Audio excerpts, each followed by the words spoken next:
Bismillahirrahmanirrahim. Bunda-bunda semuanya mendengar suara saya ya? Ya, Bun. Ya, baik. Nunggu bunda-bunda dari tadi ada di layar juga. Sama, ini sudah lebih 7 menit. Mari kita mulai saja ya. Assalamualaikum warahmatullahi wabarakatuh. Waalaikumsalam. Ya, selamat sore ya. Ini sudah jam 3 juga. Hampir buat nikah, tiba-tiba dibuatin acara siraman. Padahal gak ada turunan Jawa. Ya, boleh menyimak sosmednya. Mau dilanjutkan boleh. Bisa off dulu dari meeting saya. Kalau masih mau menyimak yang lain, ya. Sedang mengikuti acara siraman atau apa tuh? Ya, baik. Salam sehat, salam semangat selalu untuk kita semuanya. Yang saya hormati tentu saja bunda-bunda atau bapak ibu nih, ya, ada banyak bapak dan ibu. Ini berarti ini yang kemarin bertemu di kampus ya, yang dari Istolaram juga nih bergabung. Bertemu lagi dengan saya di mata kuliah asesmen ya, pembelajaran anak usia dini. Mari kita mulai kegiatan pembelajaran pada jam ketiga ini dengan berdoa terlebih dahulu menurut kebiasaan masing-masing supaya diberikan keberkahan dan kebermanfaatan untuk kita semua. Berdoa disilakan.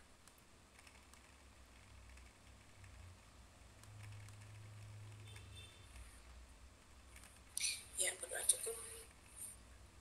Baik, Bunda dan teman-teman, ya Pak Rinto sudah menyampaikan izin off cam ya, hujan ya, silakan.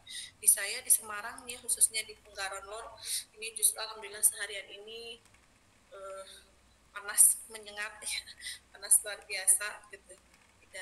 Belum ada ini tanda-tanda mendung. Silakan. Pernah saya sampaikan bunda-bunda sedang di perjalanan, silakan kondisikan juga kalau di motor. Ya. Oke, kita lanjut. Saya ingin sebetulnya saya tautkan ini materi kedua begitu ya yang saya susun, tapi barusan saya ingat minggu kemarin waktu saya off ya pekan ketiga, berarti pekan ketiga kita asinkronus begitu ya, tidak ada meeting. Saya baru saja mengajar atau instruktur bagi diklat berjenjang tingkat dasar dan tingkat lanjut begitu ya, dengan modul yang terbaru. Nah, salah satu mata latihnya ada di penilaian. Nah, seperti itu. Jadi saya punya materi-materi yang itu materi teoretis dan materi-materi yang saya dapatkan kemarin juga pada saat intake. Jadi saya barusan cukup galau nih mau menyampaikan yang mana begitu. Jadi mungkin akan saya selang-seling saja ya, ketika meskipun kemarin sudah mengikuti diklat begitu ya, co-assessment di kontrak lagi kan itu sudah selesai ya, jadi tetap asesmen kurikulum itu merupakan mata kuliah yang memang wajib ditempuh begitu ya, tidak direkomendasi. Dan kemudian dari BIMTEK yang saya ikuti memang ada materi-materi yang baru, jadi ini mungkin juga akan saya sampaikan. Kan bunda-bunda kalau S1 apalagi ya tidak mengikuti diklat tidak apa-apa. S1 di mata kuliah asesmen ini 3 SKS sendiri, jadi sudah lebih pemahamannya dari ikut diklat. Maka untuk materi ini saya akan sampaikan materi dari diklat dulu mungkin begitu ya, biar teman-teman bisa memperoleh pemahaman juga. Saya sebentar biar sambil saya tautkan materinya ya, jadi teman-teman bisa mendownload juga materi buku saku penilaian dari diklat dikjut aja ya gitu ya, materi, silakan dicermati. Ini nanti saya tautkan ya di pada selain materi yang tadi, jadi bisa sebentar saya itukan dulu, downloadkan dulu, uploadkan dikjut penilaian.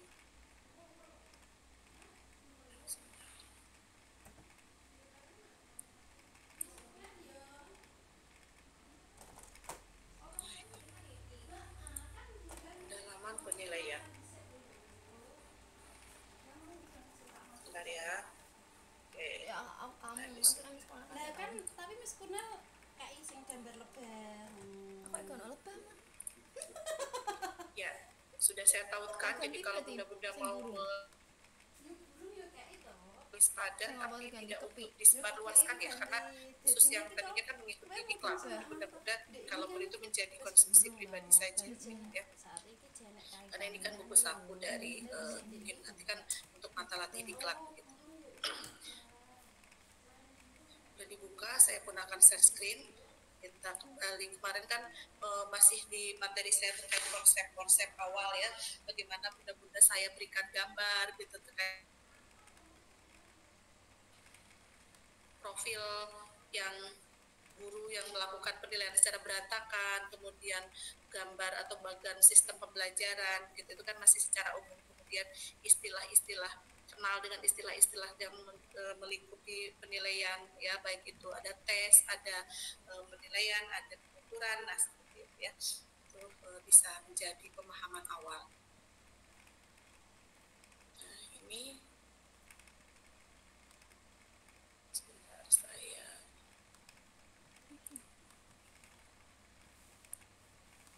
ya, kita balik ke awal.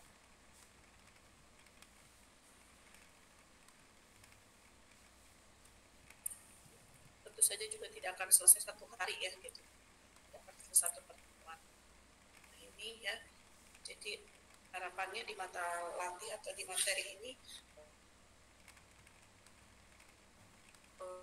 sebagai jenis instrumen penilaian pada anak usia dini, dan ini biasanya dikaitkan dengan pendekatan kurikulum pembelajaran mendalam ya gitu. Materinya nanti ada yang dibahas di fungsi assessment ya, kemudian sebagai assessment sebagai pembelajaran ya, assessment as learning, dan assessment untuk pembelajaran atau assessment for learning, dan assessment hasil pembelajaran. Jadi nanti kita kenal tuh dengan istilah-istilah itu ya. Kemudian juga mungkin nanti ada di bagian 1A dulu ya, kemudian nanti kita ada implementasinya, nanti tindak lanjut, refleksi, bahkan laporan ya, seperti itu. Jadi ada implementasi, nanti kita akan mengkaji mengenai model-model assessment. Oke, suara saya putus-putus ya, saya izin off cam kalau gitu.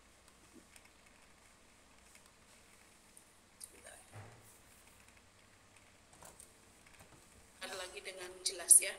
Kita lanjut di pembahasan ya, pembelajaran dan asesmen ini seperti yang kita tahu tadi menjadi sebuah hal atau dua buah kegiatan yang tidak bisa dipisahkan. Kalau merefleksi di materi yang pertama itu ada di sistem pembelajaran yang kedua ya, di mana proses dan hasil itu menjadi sebuah kesatuan tidak dipisahkan seperti sistem pembelajaran yang pertama.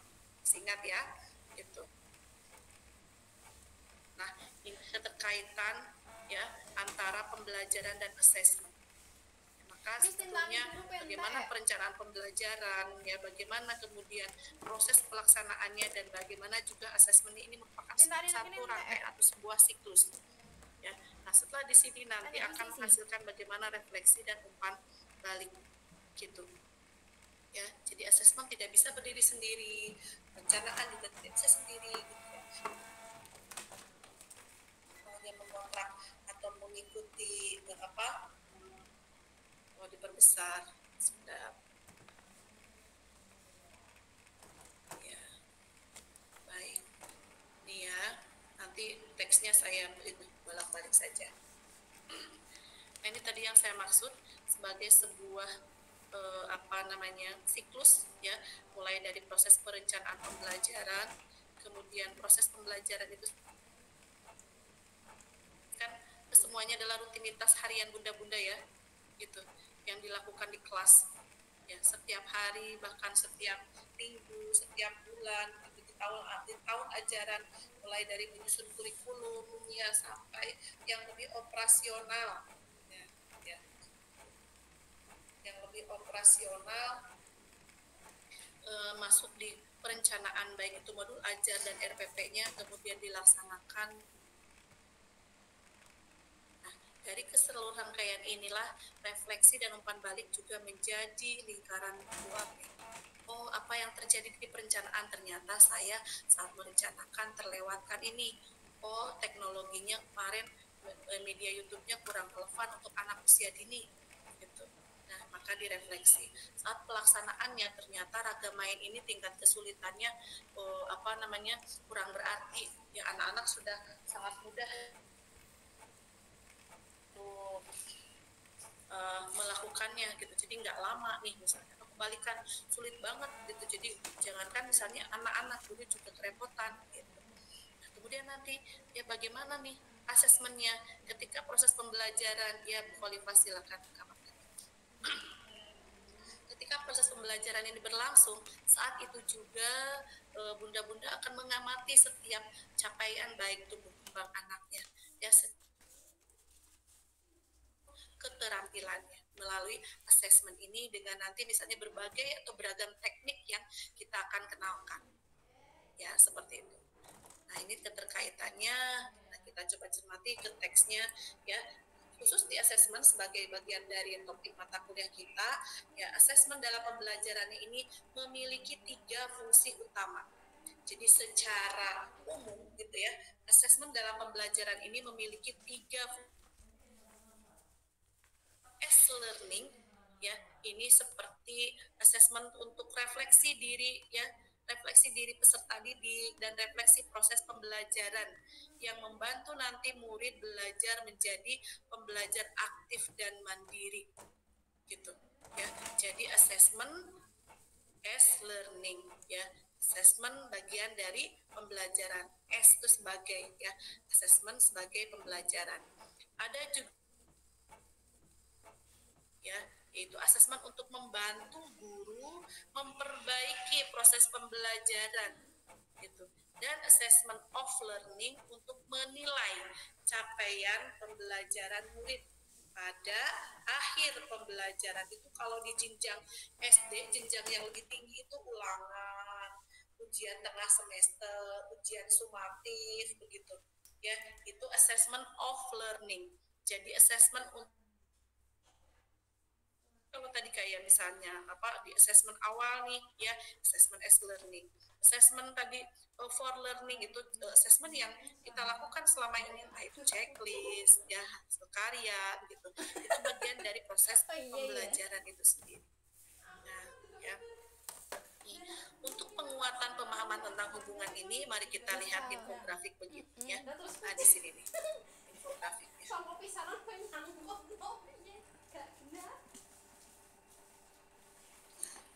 Jadi assessment ya, ada yang digunakan sebagai ya, jadi assessment itu terbagi dalam 2 kelompok besar, formatif dan sumatif. Nah, formatif sumatif ini kita kaitkan ke fungsi assessment. Ya silakan Bunda, boleh dikondisikan kalau memang putus-putus ya. Saya juga sudah off cam sinyalnya. Nah, di sini ya, yang dimaksud dengan assessment formatif ini masuk di kategorinya ada for learning ya, itu masuk kategori formatif, di mana nih yang seperti saya sampaikan tadi, asesmen untuk merefleksi proses pembelajaran dan merefleksi diri di peserta didiknya ya gitu. Contohnya apa? Ada anekdot, ada checklist, ada rubrik dan hasil karya. Ini asesmen dikatakan sebagai asesmen as ya, lakukan sebagai proses tadi, bagian dari proses pembelajaran dan refleksi ya peserta didik. Ada asesmen untuk perbaikan proses pembelajaran, asesmen for learning ya gitu. Untuk perbaikan proses pembelajaran berfungsi sebagai umpan balik dan membantu peserta didik memahami progres belajar mereka serta refleksi guru mengajar.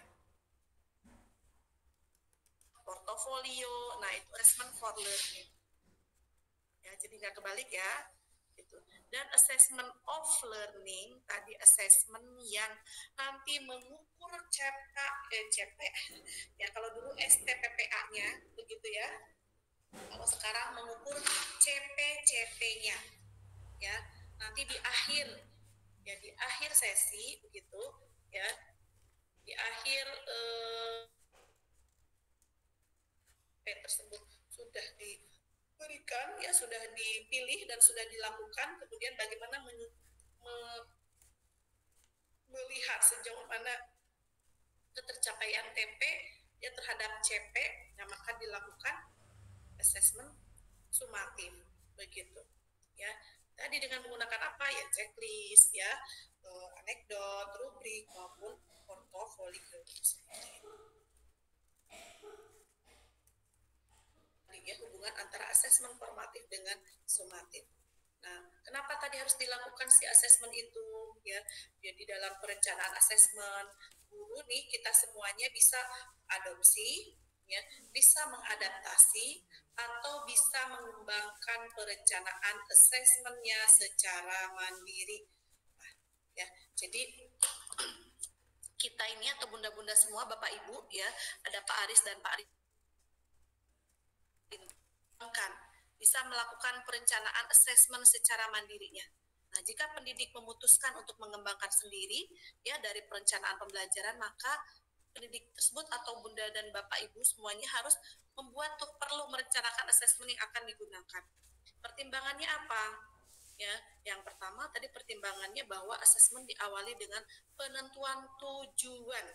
Jadi, ya ini terkait di proses di perencanaan. Berdarah tik seneng wi Seringkali terikat, seringkali terpatok begitu untuk melaksanakan pembelajaran itu topiknya apa sih, temanya apa sih gitu ya.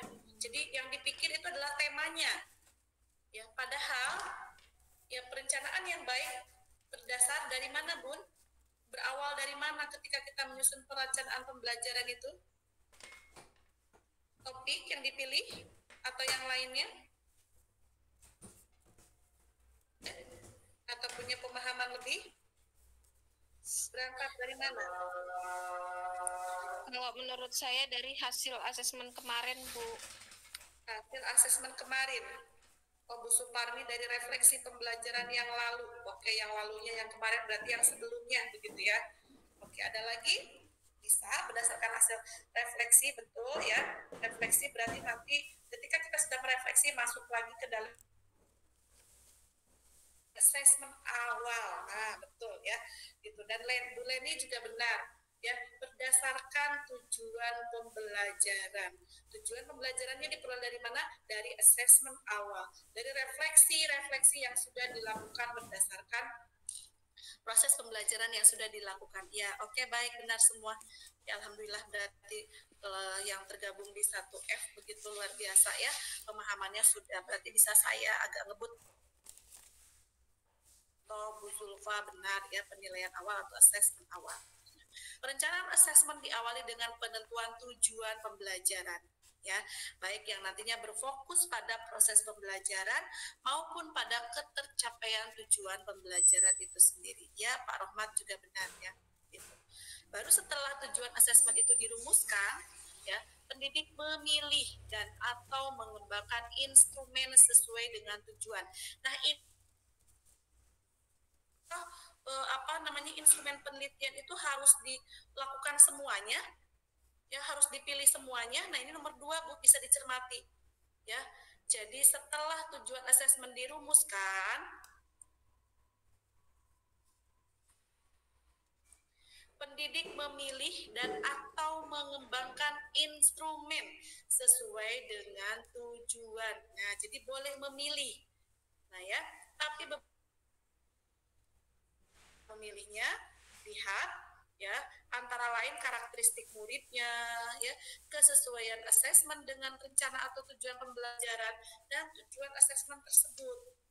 Baru setelah itu kemudahan penggunaan instrumen untuk memberikan umpan balik kepada murid dan pendidik gitu ya. Nah, ini di sini ada asesmen dalam pembelajaran nih ya, assessment of learning tadi ya. Tetap menerapkan bentuk asesmen formatif dan sumatif dengan penekanan pada asesmen otentik dan holistik. Jadi asesmen apa yang dinamakan otentik? Kemarin berarti asesmen yang betul-betul kita lihat, kita amati secara konteks yang benar-benar faktual, kejadian yang sebenarnya, begitu ya. Sementara asesmen sumatif dilaksanakan untuk mengetahui menyeluruh. Bisa dipahami Bun sampai sini atau perlu didiskusikan lebih lanjut? Silakan. Boleh raise hand atau boleh langsung on mic. Atau kita lanjut? Ya, Bu Ferry silakan. Ibu izin bertanya terkait asesmen formatif dan sumatif itu ya. Apakah tadi kan ada as learning dan yang formatif. Nah, seringkali saya gitu ya pribadi kalau formatif itu seringnya hanya yang sebagai refleksi gitu ya. Kalau yang as learning kayaknya belum gitu ya. Nah, pertanyaannya adalah ini Bu, waktu antara misalnya kita akan menilai anak itu dalam waktu 2 pekan. Apakah yang sepekan formatif, kemudian yang 1 pekan sumatif, atau 2 pekan itu formatif semua, kemudian di sela-selanya misal ada sumatifnya. Terima kasih Ibu. Ibu di saya putus-putus, tapi sepertinya saya sudah bisa ya, suara Bu Fetri di saya juga putus-putus ya. Tapi saya sepertinya sudah bisa memprediksi pertanyaannya, kalau boleh saya ulang kembali. Jadi misalnya ketika Ibu sudah melakukan asesmen formatif nih 2 pekan, apakah Ibu ingin melakukan asesmen sumatif begitu? Apakah dilakukan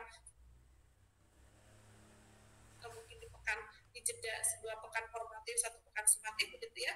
Gitu ya. Jadi ini juga yang ditanyakan kami menjadi bahan diskusi waktu BIMTEK ya. Kami beserta para instruktur, ya instrukturnya langsung instruktur nasional yang penyusun modul ini juga salah satunya begitu. Nah, pertanyaannya juga sama begitu. Dan beliau menyampaikan bahwa jadi asesmen sumatif itu kan kalau di jenjang yang lebih tinggi asesmen sumatif itu seperti pembelajaran misalnya kita nih 1-2 pekan ya, 1 modul ajar itu kan bisa untuk beberapa pertemuan, bahkan bisa untuk 1 pekan atau enggak 2 pekan gitu ya. Nah, tujuan pembelajaran sudah kita tentukan. Nah, maka untuk mengukur ketercapaian tujuan pembelajaran itu maka dilakukanlah asesmen sumatif.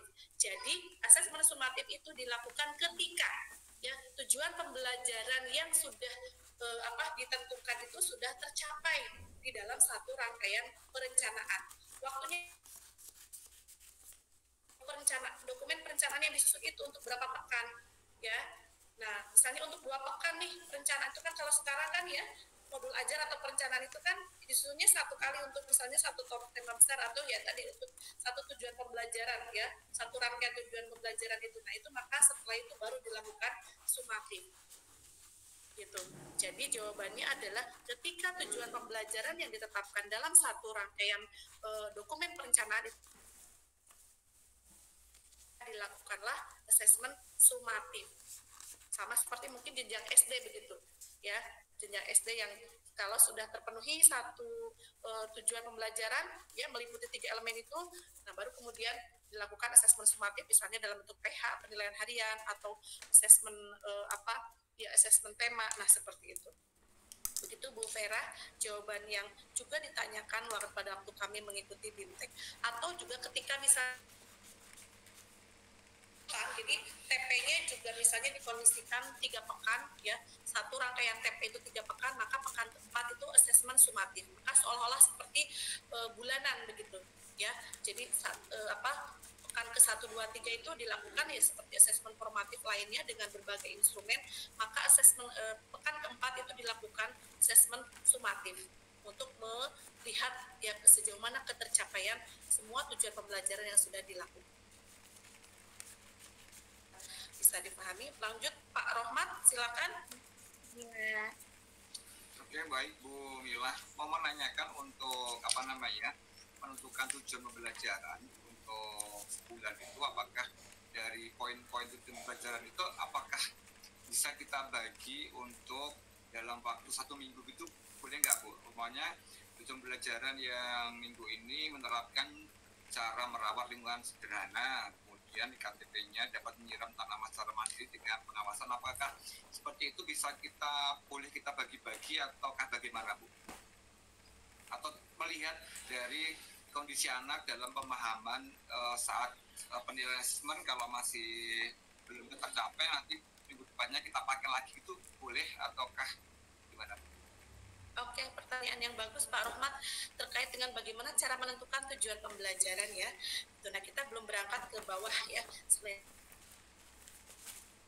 ya, dan belum ke cara menyusun ini nih di sini nih ya. Jadi sebetulnya berangkatnya sebelum ke menyusun tujuan pembelajaran itu berangkatnya dari asesmen awal dulu Pak, gitu ya. Jadi berangkatnya dari asesmen awal. Jadi mungkin ini langsung saya bahas ke bawah gitu ya. Ini dari tadi di sini ya. Ya, Pak Rahmat sudah ini visioner ya, kalau bertanya itu tadi sudah langsung ke arah yang berkelanjutan gitu. Nah tadi sudah paham di asesmen formal, katakan bahwa asesmen formatif itu yang bertujuan memberikan informasi atau umpan balik ya. Nah gitu. Nah kemudian asesmen formatif juga bertujuan untuk memantau dan memperbaiki proses pembelajaran. Nah, bagaimana nanti selanjutnya ketika kita akan menyusun ya asesmen formatif begitu ya. Kemudian ini ada beberapa pertimbangannya yang saya yakin bunda-bunda bisa dan Bapak Ibu bisa melaksanakannya. Kemudian nanti setelah itu nah di sini nih ya. Kita stopnya di sini nih. Dalam merancang asesmen formatif. Yang pertama tidak berisiko atau high stake ya. Jadi kita lihat nanti asesmen formatif itu dirancang untuk ya mencapai tujuan pembelajaran ya, dan tidak seharusnya digunakan untuk menentukan nilai rapor begitu ya, keputusan kenaikan kelas, kelulusan atau keputusan penting lainnya. Jadi asesmen formatif itu ya asesmen selama proses pembelajaran itu saja ya. Lalu kemudian menggunakan berbagai teknik, mau anekdot, mau checklist, hasil karya begitu ya. Nah, dilaksanakan bersamaan dengan proses pembelajaran yang sedang berlangsung begitu ya. Nah, kemudian di sini ada asesmen awal tahun pembelajaran. Ini sebetulnya sifatnya opsional ya, opsional, jadi boleh dilakukan. Tapi yang paling penting adalah pelaksanaan asesmen awal itu dilakukan sebelum melaksanakan tujuan pembelajaran. Jadi Bapak Ibu semua melakukan pengamatan ya siswa-siswi di kelasnya Ibu dan Bapak begitu. Misalnya dari 15 anak ini nih di tahun ajaran Ibu Bapak bisa mencermati ya, mungkin dari wawancara, dari screening formulir pendaftaran terkait dengan kemampuan awalnya, bagaimana sikapnya, perilakunya, atau bahkan mungkin kemampuan akademik awalnya. Itu kan bisa diketahui nih ya. Misalnya dapat menggunakan metode yang sederhana begitu ya. Nah, apa yang perlu diamati saat melakukan asesmen awal? Kita cermati dari ketiga elemen, ya. Nih, contoh butir perilaku asesmennya, Ibu patokannya, Ibu sudah saya berikan Ibu Bapak sudah saya berikan dokumen CP yang terbaru kan ya, gitu. Nah, perhatikan titik awalnya di situ. Semua CP atau TP-TP yang akan nanti menjadi tujuan pembelajaran yang akan dipilih menurut tadi pertanyaan Pak Rohmat begitu ya. Nah, lihat di ATP yang pertama kali, apakah anak-anak itu semuanya sudah bisa ada di TP itu, atau ada yang belum akan, atau ada yang sudah lompat gitu ya. Misalnya di TP elemen nilai agama budi pekerti tadi, mengenali kegiatan ibadah sesuai agama dan kepercayaannya ya, perilakunya apakah ini sudah dimiliki oleh 15 anak di kelasnya Pak Rohmat. Nah gitu ya. Misalnya ketika nanti sudah diketahui termasuk elemen jati diri, elemen dasar literasi begitu ya. Kemudian nanti Pak Rohmat dan Bapak Ibu semuanya menentukan indikator yang lebih spesifik. Misalnya mengenali kegiatan ibadah itu mengenali bisa menyebutkan ya sholat ya, misalkan praktek ibadah ya kalau kita yang muslim begitu. Mengenal dulu kegiatan ibadah sholat sampai nanti ke ATP berikutnya sepertinya bisa jadi mempraktekkan atau terbiasa atau bisa selesai misalnya dengan mandiri begitu ya, atau menunjukkan sopan santunnya nih apa nih ya begitu. Nah nanti kita cermati nih ke dalam indikator yang lebih spesifik ya. Kemudian rancang kegiatannya yang dapat digunakan untuk mengamati perilaku tersebut nih ya. Nah kemudian diidentifikasi elemen CP-nya, durasi maupun bentuk kegiatannya sampai didokumentasikan hasilnya. Misalnya hasilnya ya, mana proses kan. Nah ini kan dokumen CP, terlihat Bun? Semoga terlihat ya, terus saya geser-geser deh nanti.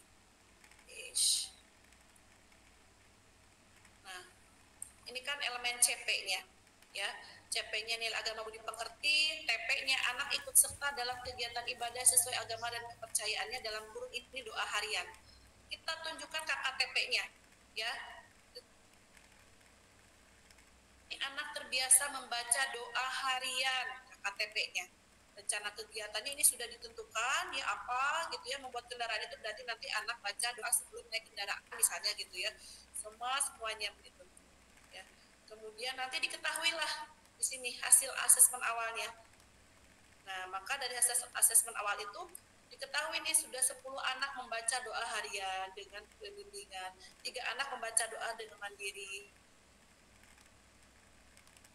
Begitu. Ini nah hasil awalnya. Begitupun juga dengan elemen yang lainnya nih, ada elemen jati diri. Anak mampu menceritakan hal yang ia suka. Ya, anak dapat mengungkapkan hal yang ia suka ke KTP-nya. Ya, apa nih hal yang ia sukanya? Bisa jadi hobi, bisa jadi mainan, begitu ya. Nah, semuanya begitupun untuk LCP dan TP-nya. Nah, diperoleh tadi hasil ya di sini nih. 12 karya yang ia suka, 3 anak hanya diam saja ketika ditanya guru. Begitupun juga dengan elemen yang lainnya. 2 anak dapat menulis kata, 10 anak masih perlu bimbingan dalam menulis kata. Ya, di sini dalam kurungnya sudah mengenal huruf dan 3 anak belum mengenal huruf serta 3 anak belum mampu membilang. 12 anak hanya menyebutkan bilangan tanpa jumlah yang tepat. Ya. Rancangan kegiatan pembelajaran ke depan perlu mempertimbangkan. Nah, ini untuk rancangannya. Nah, maka dari asesmen awal ini nanti kita ketahui begitu ya tujuan pembelajaran yang nanti akan kita susun berdasarkan refleksi dari sini. Apa yang mau di sini diambilnya? Oh, ini misalnya, atau bahkan di sini sudah mampu kok menceritakan karya yang disuka hanya 3 anak. Nanti kalau sudah ini dianggap ya, nanti tujuan pembelajarannya bisa bergeser ke tujuan pembelajaran yang ke ATP yang ke berikutnya. ATP itu kan itu ya Bunda apa namanya bertingkat ya. ATP yang pertama, kedua, ketiga, keempat. Coba Bunda sambil dibuka dokumen CP-CP ini. Nah begitu Pak Rohman, sehingga nanti pada saat menyusun tujuan pembelajaran yang baru ya, nah silahkan dicek setelah ini pertimbangan menentukan tujuan pembelajaran yang mana nih yang akan dipilih ya dan dituangkan ke rancangan pembelajaran. Berapa lama durasinya? Nah, Bapak Ibu semua yang bisa mempertimbangkannya, oh misalnya tujuan pembelajaran ini akan dikemas ya. Jadi kemasan tema topik itu adalah kemasannya. Tapi tujuan utamanya jangan lupa TP-nya begitu ya. Faktor penentu tema topik itu tujuannya. Oh mungkin akan dikenal karena pembelajaran selain asesmen awal yang berpengaruh itu adalah minat, ya minat, kesenangan dan kontekstual kondisi di sekolah begitu. Nah dari sini bisa ditentukanlah tujuan pembelajarannya. Tetap harus memenuhi 3 elemen dan berapa lama bisa sesuai dengan pertimbangan Bapak Ibu guru mau diselesaikan dalam berapa lama. Oh karena ini sedikit, saya akan ulang TP ini tapi mungkin dalam waktu seminggu misalnya begitu. Bisa jadi seperti itu. Tapi nanti kalau oh ini bisa diselesaikan dalam waktu 2 pekan misalnya seperti itu ya. Begitu Bunda, Bapak Ibu semuanya ya. Coba kita cek di tadi banyak pertanyaan yang di kolom chat, coba saya cermati dulu. Sudah ada di sekolah ya. Apakah KKTP itu sama dengan IKTP? Iya, beda istilah saja Pak. Sekarang itu kalau dulu IKTP itu kurikulum merdeka ya, sekarang mendalam. Jadi saya sendiri sebetulnya ya merasa kemarin itu masih banyak saya bukan miss ya, termasuk bukan yang kontra sebetulnya, tapi ya itulah tadi ya, kita tuh selalu harus patuh dengan produk pemerintah yang baru begitu ya kan, walaupun intinya kan tidak banyak perbedaan, intinya loh tidak banyak perbedaan ya. Malah saya justru di asesmen formatif dan sumatif saja saya pribadi ya, tapi tidak untuk kembali ke kalau tapi kebetulan asesmen ini menjadi bidang pakaran saya yang saya sangat dalami begitu ya, termasuk di kuliah saya sekarang juga di S3 begitu. Nah, asesmen sumatif itu kalau untuk level anak-anak masa kan sumatif itu sama seperti tes akhir ya begitu. Apakah anak-anak ini relevan ketika dilakukan tes akhir? Kan kasarannya ya sumatif itu tes akhir gitu. Sumatif itu kan kalau dalam jenjang pendidikan yang namanya ya seperti ulangan, seperti ujian tengah semester, akhir semester, bahkan ujian nasional begitu untuk mengukur hasil akhir. Sedangkan bagaimana di sistem pembelajaran yang kemarin, proses dan hasil itu kan di situ lingkarannya. Ya, anak usia dini itu yang terlihatnya adalah prosesnya begitu. Masa nanti yang diakui adalah hasil akhir saja? Bisa jadi hasil akhir pada saat kondisi anak tidak memungkinkan, dia berada di level yang turun. Padahal secara perkembangan itu tidak turun. Teori perkembangan tidak turun kemampuan anak itu. Tapi ketika tadi seperti saya katakan menjawab pertanyaan Bu Ferry, kalau di konteksnya buku saku ini di pembelajaran dalam, asesmen sumatif itu dilakukan ketika tujuan pembelajaran selama asesmen formatif itu dilakukan, ya kan? Gitu ya. Setelah itu dilakukanlah sumatif. Lah yang kemarin formatif apa masa tidak diakui? Tadi konteks teksnya di situ tidak masuk yang saya kritisi waktu saat BIMTEK. Beliaunya termasuk kategori yang tidak mau dibantah, tapi saya pun tidak ingin berdebat kalau dalam posisi seperti itu, karena saya memposisikan diri sebagai peserta. Jadi anggaplah saya sebagai seorang yang perlu belajar, atau mungkin dianggap saja saya seperti ya orang yang bodoh begitu ya.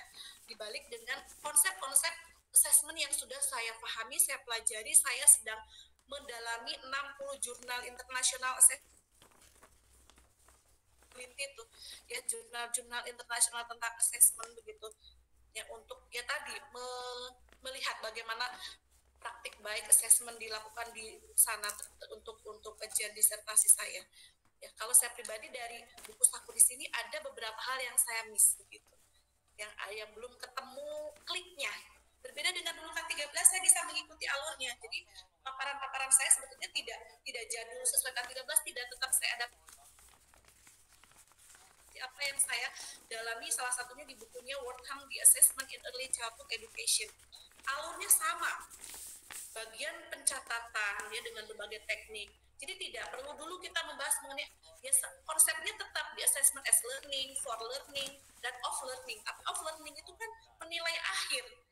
Tidak ada assessment dari Wortham itu, konsepnya adalah assessment yang formal dan assessment informal. Nah, untuk anak usia itu banyak dilakukan, tapi kan kita tidak ada kewenangan, karena kalau di luar negeri kan guru PAUD itu di level psikolog, di level doktor, bahkan di level profesor, mereka sudah bisa membuat instrumen yang sifatnya benar-benar tes terstruktur, tes yang baku, tes namanya yang terstandar, yang sudah diakui alat. Kalau kemarin kita di PowerPoint yang pertama saya itu ada tes kecerdasan, ada tes kesehatan jantung. Nah, di mereka tes tumbuh kembang itu kita kan enggak ya, ya tadi kita buat catatan anekdot, kita buat hasil karya, nah itu informal gitu. Jadi terus gimana Bunda di sini di kelas begitu ya, kembali ya ada kita di penilaian itu juga kita bicara mengenai kepatutan azas ya, sifatnya berdasarkan acuan patokan terhadap aturan. Jadi ya kita mengikuti aturan yang ini gitu ya, seperti begitu ya. Semoga bisa menjawab, atau mungkin tadi bagaimana melakukan penilaian pada anak ABK karena capaian mereka berbeda. Ya, ini harus di asesmen ABK Bunda. Ya, saya bisa menjawab, tapi nanti ternyata tinggal 15 menit lagi juga kurang ya ternyata. Ya, sebetulnya alat asesmennya bisa jadi hampir sama, tapi benar pasti akan berbeda. Ya, capaian pembelajaran misalnya kalau dulu kan STPPA itu per usia ya. Nah, ases ABK yang misalnya usia 3 tahun, maka yang digunakan ya alat ukur atau TP yang digunakan untuk 3 tahun gitu. Jadi pasti akan berbeda ya, tidak bisa sama ya, karena tentu saja kemampuannya berbeda. Dan pada anak berkebutuhan khusus kita mengenalnya usia kronologi dan usia perkembangan. Tadi seperti saya katakan usianya bisa jadi 7 tahun, tapi dia ikut di TKA, perkembangannya sama seperti anak usia 4 tahun, maka ikut yang mengikuti perkembangan anak usia 4 tahun seperti apa. Memang strukturnya menyampaikan kunci kita bisa menerapkan asesmen dengan benar itu paham sebetulnya tentang tahapan perkembangan anak. Maka kunci di sini pun kalau di reguler untuk mengikuti asesmen itu mahasiswa reguler itu harus lulus di mata kuliah tumbuh kembang anak dan deteksi dini tumbuh kembang anak. Kalau dulu psikologi perkembangan 1, 2, 3, 4. Itu dulu waktu saya D2 tahun 2 dan 4 SKS. Jadi harus ngelotok banget ya. D2 saya waktu dulu begitu. Belum lagi S1 tambah lagi di S2 tambah lagi. Kemarin di S3 pun teori perkembangan itu terus-menerus dinamis. Nah, maka ketika yang saya dapatkan dengan yang kemarin diperoleh di dalam BIMTEK ini terjadi ada miss yang seperti itu. Ya. Tapi ini tetap harus saya bagikan biar saya pun bisa mengulang kembali. Gitu. Iya, Bunda, berarti untuk AHBK disesuaikan sesuai dengan usianya, ya. Jadi tadi usia 7 tahun, tapi perkembangannya sesuai dengan 4 tahun, itu diperoleh dari mana? Bukan dari juga pengamatan Bunda, tapi harusnya berdasarkan screening yang valid dari para ahli. Ya. Baik, kita masih berbicara di sini ya, Bunda-Bunda, di asesmen awal, itu untuk menentukan tujuan pembelajaran yang akan masuk di RPP-nya atau di rencana pembelajaran. Kemudian masuk ke asesmen harian. Nah, ya dari asesmen awal ini tadi yang kemudian ditentukanlah atau dipilihkanlah yang tujuan pembelajaran. Nah, tujuan pembelajaran ini nanti yang kemudian proses pembelajarannya dilakukan dan kita melihat prosesnya yang ditunjukkan oleh anak. Ingat, melihat prosesnya, bukan melihat hasilnya. Ya, kalau hasilnya ada di sistem pembelajaran yang pertama kemarin, ya, karena kita sepakat ya proses. Maka lihat prosesnya di sini juga nih. Ya disebut juga asesmen di dalam proses pembelajaran. Maka di sini tuh menurut saya terdapat ketidakkonsistenan gitu. Ya di asesmen harian sebagai asesmen formatif itu mencatat mengenai prosesnya. Tapi kenapa itu tidak dijadikan acuan untuk quote gitu. Ya, padahal kan dari proses-proses seperti itulah yang nanti ketika dianalisis itu menjadi sebuah hasil akhir ya gitu kan. Mengarah pada kematangan. Kalau kematangan kan berarti mengarah pada peningkatan dong. Ya, seperti itu. Nih, kemudian berikutnya. Biasanya asesmen ini dilakukan sepanjang atau di tengah kegiatan proses pembelajaran. Tidak harus pada saat kegiatan inti, bisa pada saat kegiatan berdoa. Ya ini pasti saya yakin bunda-bunda sudah paham ya. Gitu. Jadi tidak hanya, jadi bunda-bunda melakukan asesmen itu tidak saat ke dalam kegiatan inti, tapi pada saat penyambutan ya anak-anak kita madep loh, ternyata Mbak Naya ini biasanya nggak pernah salam duluan, ya biasanya bunda yang nyapa duluan, kemudian baru jawab. Tapi sekarang nyapa duluan, itu kan ada peningkatan tuh, ya yang tadinya hanya menjawab saja, sekarang sudah berinisiatif menyapa. Nah maka di situ bunda-bunda harusnya bawa bekal tuh catatan kecil, Naya menyapa duluan, ya dengan mengucapkan assalamualaikum bunda hari ini. Nanti masuk ke TP yang mana? Dengan mengucapkan salam itu. Nah itu nanti masuk catatan anekdot, catatan yang nanti ketika kita masuk di teknik instrumen itu ya catatan yang tidak biasa, yang tidak umum, sifatnya untuk mendokumentasikan hal-hal yang ke arah peningkatan gitu ya. Nanti mungkin kan depan nih masuk ke teknik instrumennya ya gitu. Jadi tidak hanya saja di kegiatan inti tapi kegiatan pembukaan ya bisa jadi dalam proses pembelajaran saat kepulangan. Nah, seperti itu ya. Ini dapat menggunakan berbagai instrumen ya, siap gitu ya. Ini checklist formatif. Nanti kita berbicara. Nah, sekarang nih sumatif. Tapi ini sayang ya 9 menit lagi. Nih coba. Sebentar saja ya. Asesmen sumatif pada PAUD digunakan mengetahui capaian pembelajaran, capaian perkembangan anak ya, bukan sebagai hasil evaluasi.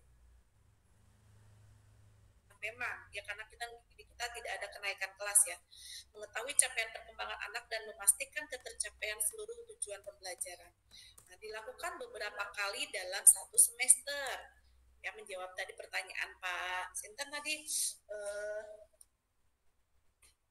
Pak Aris apa Sinten ya Pak Rahmat, saya tuh mau catat tadi tuh Pak. Saya sebentar, saya harus catat dulu nih, nanti lupa.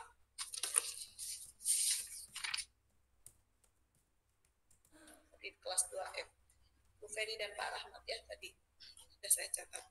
Nah, ini ya Pak ya tadi menegaskan lagi gitu, ya dilakukannya untuk mengetahui capaian perkembangan, ya bukan untuk hasil evaluasi, ya penentuan kenaikan kelas. Oke, itu sepakat. Mengetahui capaian perkembangan. Padahal di asesmen formatif kan juga kita prosesnya kan ada begitu. Kenapa harus dengan asesmen sumatif? Justru formatif kan yang setiap prosesnya itu ada. Kita akan lihat nih kalau dengan checklist ya, atau misalnya dengan rubrik dari misalnya mulai sekarang ini belum muncul, minggu pertama, pekan depan kita cek lagi TP-nya muncul lagi, oh sudah mulai. Pekan ketiga, oh sudah mulai lagi. Pekan keempat sudah BSA lagi. Nah, di proses formatif itu sebetulnya kelihatan kok kalau kita tarik garis benang merahnya. Gitu. Seperti itulah ya. Ya, kemudian fungsi asesmen sumatif di sini nih, menilai pencapaian hasil belajar murid dalam satu atau lebih TP ya di periode tertentu. Periodenya tadi seperti apa? Periodenya saat tujuan pembelajaran dalam satu dokumen perencanaan itu sudah disusun. Membandingkan capaian hasil belajar dengan kriteria yang telah ditetapkan. Tadi mungkin kalau di checklist itu kan muncul konsisten ya, seperti lanjutkan proses belajar murid. Ini coba sama saja dengan bagaimana nih ya, bukan untuk nih evaluasi menentukan kenaikan kelas ya, memang tidak untuk naik kelas, tapi apa bedanya menentukan kelanjutan proses belajar murid ya, itu kan cuma beda diksi saja, intinya sama gitu ya, baik di kelas maupun di jenjang berikutnya ya, di jenjang loh ya. Jadi kalau di jenjang ya kan sama saja, sekarang kan dia naik kelas atau naik jenjang ya sama saja tuh inti kalimat kayak ini ya dengan inti di sini menurut saya. Begitu teman-teman. Nih di sini. Ya. Gitu. Ini juga ketidakkonsistenan. Gitu. Oke, 5 menit lagi ya perlu dipahami asesmen sumatif ini. Ya, semua tujuan pendidik atau learning goals dari turunan elemen CP perlu dilakukan asesmen sumatif. Jadi kan kalau itu sudah dipilih, ya misalnya TP yang awal-awal itu kan sudah terpenuhi semua, sudah dimiliki, sudah kemampuannya sudah muncul semua, maka TP-TP yang mungkin ke yang kedua, apa yang ketiga, nah maka di asesmen sumatif itu pilih TP yang ketiga semua, maksudnya mungkin begitu. Nah tapi kan kalau secara proses ya harus bisa menghargai dong. Ya kan tadi TP yang mengenal kegiatan ibadah sehari-hari, ada yang masih mengenal, ada yang sudah bisa mempraktekkan. Dari 15 anak itu apakah serupa, apakah satu tingkat? Kan tidak. Ada yang masih di levelnya masih mengenal, ada yang di levelnya mempraktekkan, ada yang di levelnya sudah terbiasa. Kalau nanti disumatifkan di levelnya terbiasa semua, yang di mengenal itu kan udah ternilai dong berarti. Ya kan? Nah itu memang maksud saya masih ya berarti ya terhadap perubahan sebetulnya gitu. Kalau K13 ya dulu ya kita di KD di TP itu kan semuanya dan baik perkembangan. Padahal secara teori perkembangan aliran kita di Indonesia ini masuk ke teori perkembangan yang itu ke fase-fase usia gitu. Tapi di CP sendiri tidak ada fase usia, tapi fasenya fondasi 3 sampai 0. 556. Jadi itu juga inkonsistensi teori yang dianut dengan implementasi yang dilakukan. Seperti itu. Tataran saya yang saya belajar sudah sampai seperti itu. Gitu. Ya. Gitu. Tapi tidak apa-apa, nanti kita tetap terus berproses saja ya. Oke, begitu teman-teman, 3 menit lagi saya harus segera mengakhiri.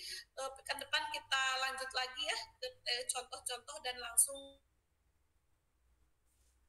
latihan membuat instrumen saja ya, seperti itu ya. Kita tinggalkan perdebatan yang tadi itu antara saya saja sebetulnya ya, nanti kenapa nanti teman-teman tidak malah bingung. Oke, terima kasih Bunda Bunda sangat saya merasa sangat singkat ya, ingin bercerita banyak kalau asesmen karena ini bagian dari apa namanya ya hal yang sedang saya pelajari ya. Terima kasih, silakan jika akan berpindah ke kelas berikutnya nanti terlambat saya langsung boleh langsung pindah. Terima kasih, Bu. Sama-sama, silakan boleh langsung